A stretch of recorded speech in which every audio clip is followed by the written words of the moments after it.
Nous sommes en 2034. La situation sur la Terre est catastrophique.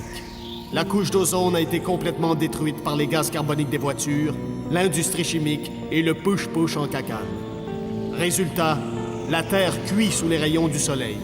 Les récoltes sont complètement brûlées, il n'y a presque plus d'eau potable et les compagnies de crème solaire s'enrichissent. La situation devient urgente. Il faut trouver une nouvelle planète pour y déménager 6 milliards de tatas. C'est ainsi que le 28 octobre 2034, le vaisseau spatial Romano-Fafard quitte la Terre en route vers les confins de l'univers. Là où la main de l'homme n'a jamais mis le pied.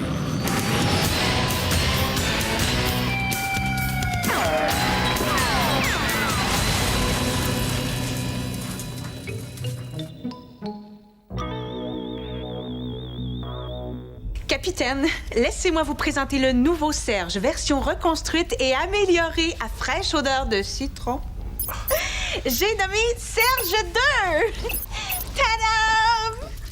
Serge 2, yeah, c'est la première fois que j'ai un nom de famille. En plus d'avoir complètement amélioré l'extérieur, tout le dedans est maintenant en cuir. Bon, est-ce que c'est bientôt terminé, votre petite inauguration officielle? Est-ce que je peux continuer à travailler sur Serge 2 ou vous allez y péter une bouteille de champagne sur un tibia? Oui. Tous les membres d'équipage ont installé un dispositif de leur choix sur Serge 2. Brad est en train de programmer un processeur de calcul hyper puissant. Regardez. Voilà. Serge? OK. 286 322 divisé par 989 441. 0,2893775. Wow! J'ai aucune idée si c'est la bonne réponse, mais c'est impressionnant, hein? Bon, Flavien, lui, a installé un système de détection hypersensible. À 100 mètres de distance, Serge 2 peut entendre un pet de maringouin. Quant à moi, je me suis efforcée de lui installer un petit côté émotif. Alors, Serge 2 range toutes ses émotions dans une sorte de tank à émotions. Mais il y a une petite valve pour les laisser sortir à tous les soirs. Serge 2, monte au capitaine. Je ne sais pas si j'en ai beaucoup d'accumulés.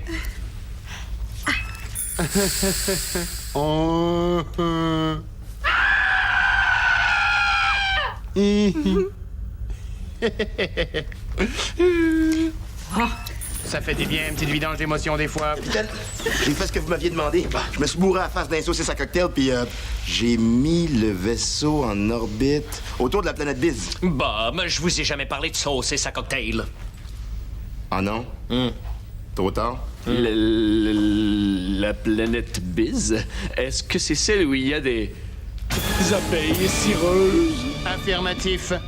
Ces abeilles crachent leur cire sur leurs victimes jusqu'à ce qu'elles meurent étouffées. D'un autre côté, elles vous cirent un plancher à 2 ou 3 d'entendre le dire. Bob, restez en orbite autour de Biz. Nous allons profiter de la chaleur de cette planète pour recharger les piles thermiques du vaisseau. Oui. Et vous, Bob, qu'avez-vous installé sur Serge 2? Oh, j'ai installé un thermomètre sur son doigt. Quand il se rentre le doigt dans un poulet, ben, il peut dire exactement dans combien de temps il va être cuit. Au pire, hein? Et pour ce qui est du système de défense, on a étendu son instinct de protection envers Petrolia à tout le reste de l'équipage. Ah oui, essayez de m'attaquer. Ben là... Ah non, soyez pas gênés, là, une bonne baffe. Ah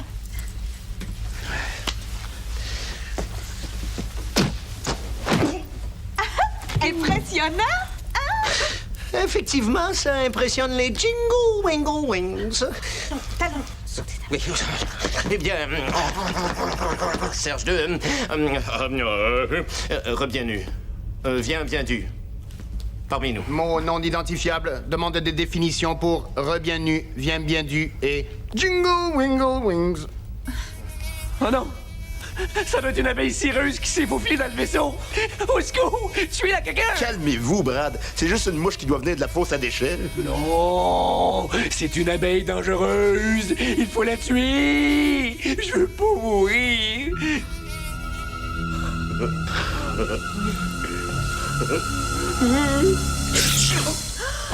Je l'ai eu. Oups! Excuse, Bob.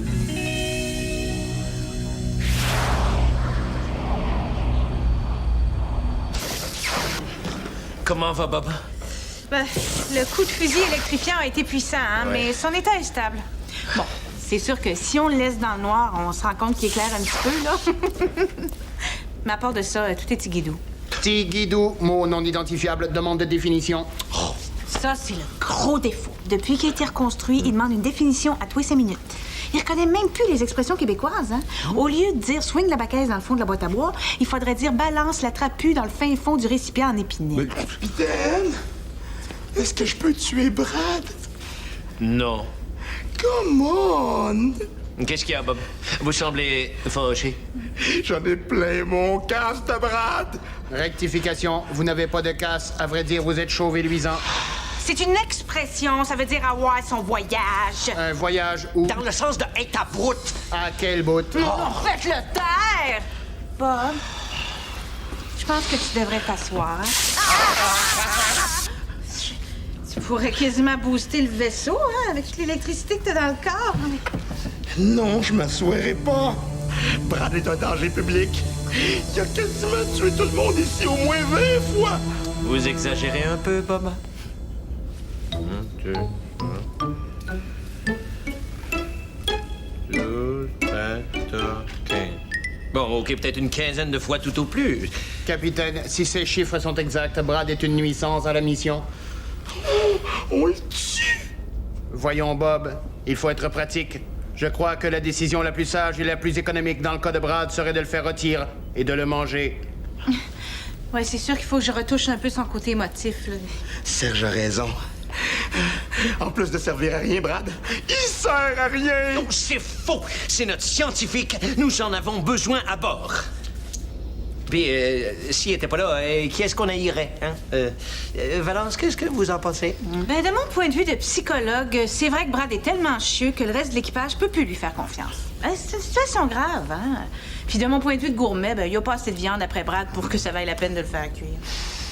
Eh bien, je crois qu'on n'a plus le choix. On va prendre Brad et on va lui donner une deuxième chance. Oui, voilà ce que je vous propose. Hein.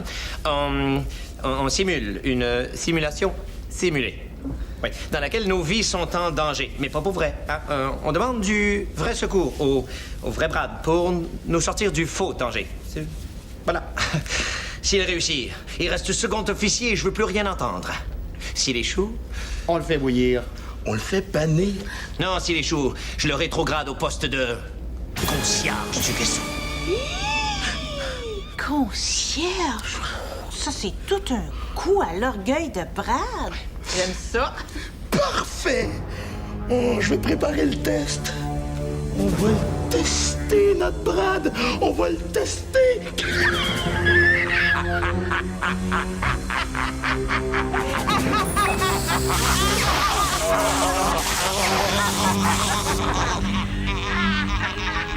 Tiens, j'étais sûr que ça me servirait de mettre un émetteur à l'intérieur de Serge.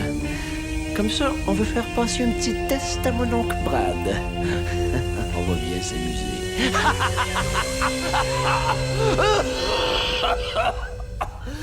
Oh, je pense que je suis rendu trop vieux pour être méchant de même, moi. Vous êtes sûr que c'est pas dangereux avec les abeilles cireuses? C'est pas que j'ai peur, hein. C'est juste que la cire d'abeille, c'est pas bon pour mon cheveu. Soyez sans crainte, Valence. Les abeilles cireuses de la planète Bees ne sortent qu'à la pénombre pour aller shiner leurs victimes. Alors, Bob, ça avance, votre mise en scène? Regardez ça. Bon, tout le monde est prêt sur le plateau pour une répétition générale? Hein? Bon, caméra. Action, attention, comédien. Stop! 32-47. Ah! La la la la la la la la la la la la. Vite, venez m'aider quelqu'un. Je suis en train d'être attaqué par un alligator de 500 kilos qui a l'air méchant. Brad! Vite! Brad! Pas pire, hein? Je te l'ai déjà dit, Valence. Crie pas en fa dièse. En mi bémol, c'est plus dramatique. Et c'est tout? Non. Oui, non, merci. Non, après ça, j'arrive en arrière de Brad, puis j'y maudis un coup de batte de baseball en arrière de la tête. Et où se trouve la simulation là-dedans? C'est parce que le bat de baseball, il est pas en vrai érable.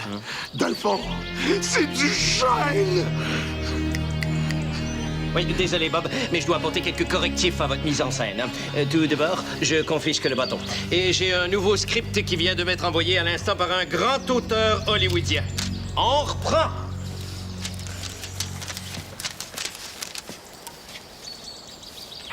Oui, c'est ça, go Stéphane, quand vous sortirez, merci, au revoir.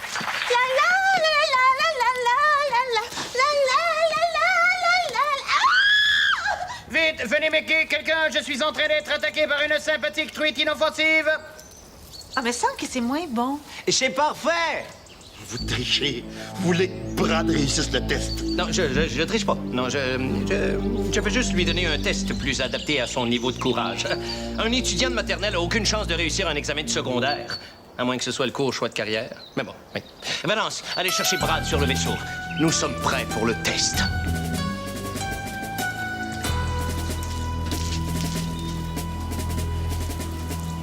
Il est super bon, le nouveau script du capitaine, hein? Ah, il y a juste une petite faute d'orthographe, là. Truite, ça s'écrit M-O-N-S-T-R-E.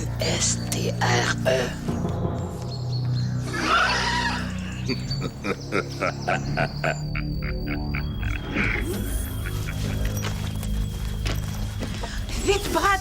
C'est une urgence, on a besoin de vous en renfort sur la planète Pise! Pas de problème. Mais c'est parce que c'est dangereux! Bof, vous savez, on va tous mourir un jour. Autant le faire en allant à la rescousse de notre bon capitaine. Brad, est-ce que ça va bien? Est-ce que vous avez noté des changements récemment? Difficulté à uriner, envie de vomir, saignement d'yeux? Balance. C'est parce qu'on perd du temps? Oui. Brad, est-ce que je peux prendre votre pouls? J'entends pouls? Ah oui, oh non, il est là. Ah, 20 sur 80, c'est normal. Où est le danger? Danger?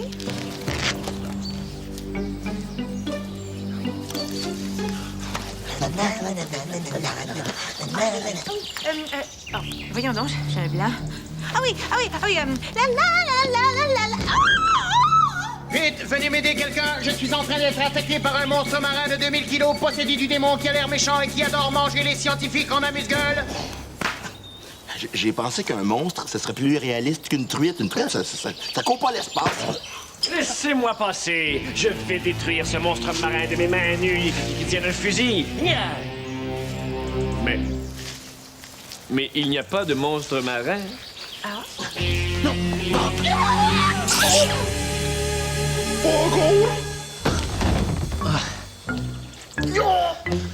Bravo, Brad. Capitaine? Mais qu'est-ce que vous faites là? Qu'est-ce qui se passe? Ne me dites pas que tout cela était une mise en scène pour tester mon courage? Peut-être, oui. Je vous ferai remarquer que l'attaque par derrière envers un membre d'équipage avec un bat en chaîne est formellement interdit par le règlement. Capitaine, vous n'avez pas, j'espère, cautionné cette mise en scène criminelle?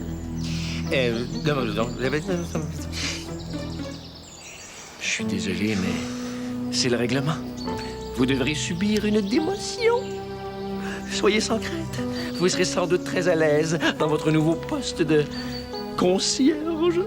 Oh!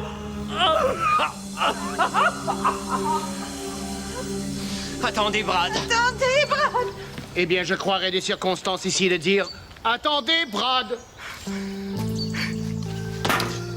Oh non! C'est de ma faute! Le capitaine va devenir concierge! Ah, j'aurais pas pu faire pire. À moins d'avoir oublié un gâteau que j'aurais écrasé, là, dans mes poches. Hein? Oh! Oh! Oh non! Bonjour, monsieur. Je t'ai amené de me faire tirer.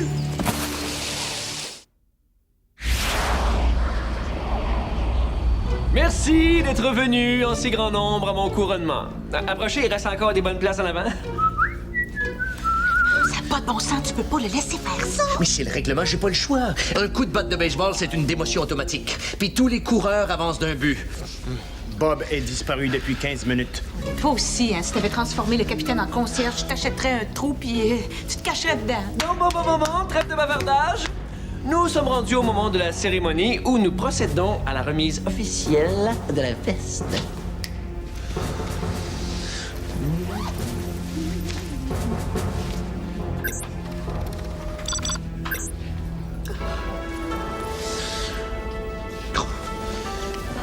J'ai l'impression d'assister à un vrai cauchemar. Puis en plus, j'ai des billets d'œil rouges. Mesdames et messieurs, dites adieu au capitaine Patnaud et saluez bien bas votre nouveau maître, le capitaine Spitfire! Hey! Qu'est-ce que tu fais là, toi? Il y a de la poussière qui s'ennuie à rien faire, là. Hein? Allez! Allez, hop! On moppe! C'est pas normal que Brad ait réussi à passer le test. En temps ordinaire, il aurait déclaré forfait devant une fillette de 6 ans. Il faut trouver ce qui s'est passé. Hey! Ça va faire, les messes basses? On complète contre le nouveau et superbe capitaine Spitfire? Non, je vantais justement votre grand courage à mon ami Serge II. Vous étiez quand même prêt à le défendre contre un monstre marin de 2000 kilos qui avale des scientifiques en amuse-gueule. Ben oui. Tout spontanément. J'étais quand même pas pour laisser souffrir mon ami... C'est quoi son petit nom déjà? Là? Serge II. Ouais, c'est ça, Serge II. Ah, mon grand.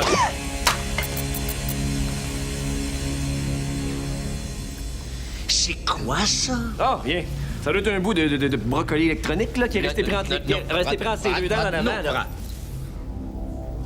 Un émetteur. Comme si quelqu'un l'avait mis dans Serge pour nous espionner. Pourquoi vous me regardez avec des petits yeux de choqué? Il était là, son grand courage, dans ses bobettes. Pas du tout. Non, je savais même pas là, que vous vouliez me faire un test. Je savais même pas que si je perdais, je devenais concierge.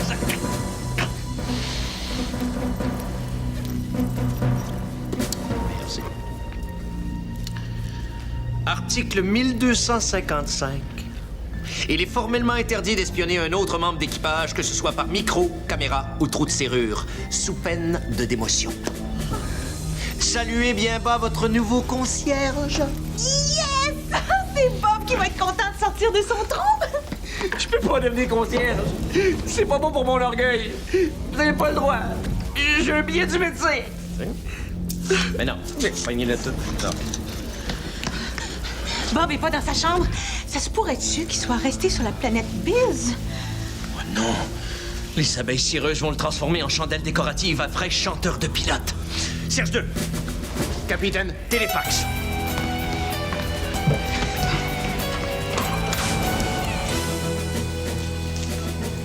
Capitaine?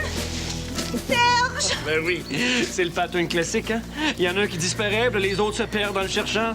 C'est un peu gros comme mise en scène, cette fois-là. Mais c'est pas une mise en scène. L'équipage est en danger pour vrai, je vous le jure. C'est la perruque de ma mère. Oh, très bonne comédienne. Je vais voter pour vous aux Oscars. Oh! Brad! Aidez-nous! Les abeilles vont bientôt se lever. On va se faire tirer le coco! Bon, mais vous êtes vraiment pathétique. Oh. La première fois, c'était quand même réaliste, mais là, vous auriez pu vous forcer un peu. Là, j'imagine qu'il va y avoir un monstre dans un costume cheap qui va m'attaquer par derrière. Attention!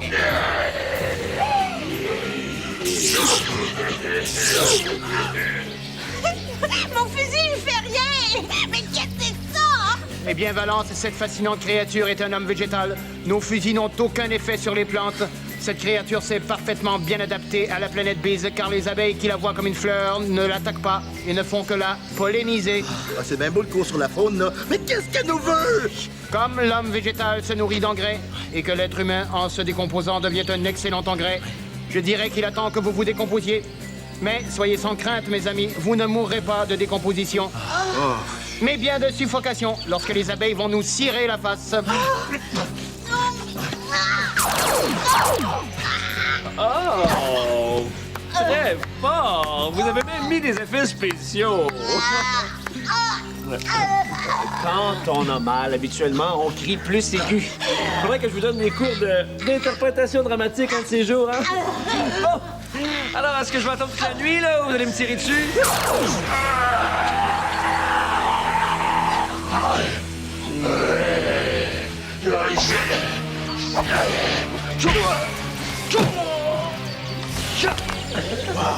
Est-ce que quelqu'un lui a fait une greffe de courage aujourd'hui? C'est là que je vous dévoile, Flavien.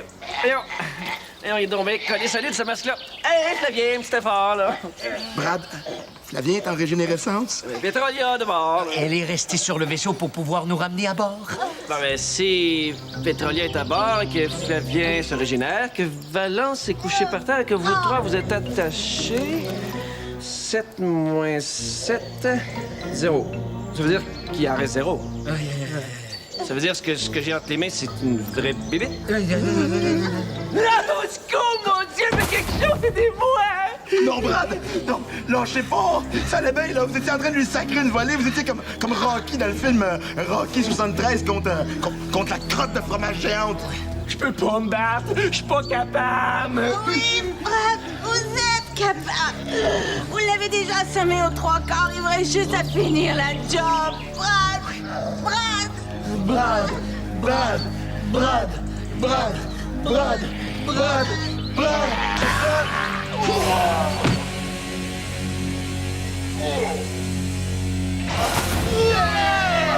Oui, bravo, Brad. Je savais que vous étiez capable.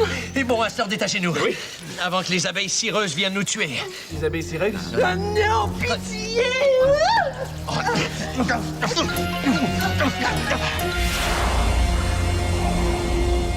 Corvée de mort pour un mois. Franchement, c'est contre mon rang social. Quand vous aurez fini de mopper, vous irez vous faire poser une claque de fesses, hein? Pour un concierge, c'est plus crédible. Ouais. On était à 2 secondes de tout se faire cirer. C'est dommage que ce soit le capitaine qui s'est téléfaxé en dernier. Quand il est arrivé, il y avait de la cire jusque dans les oreilles.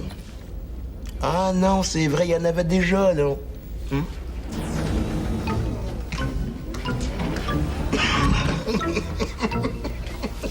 Tenez, Brad. Vous nettoierez mon costume et aussi que le tout, s'il vous plaît. Qu'est-ce que vous avez à rire comme ça? C'est parce que, capitaine, vous avez et vous avez des bobettes en fourrure de minou. Vous saurez qu'il n'y a rien de mieux pour garder des fesses de capitaine au chaud. C'est des bobettes nobles, ça. C'est pas fait pour des fesses de concierge.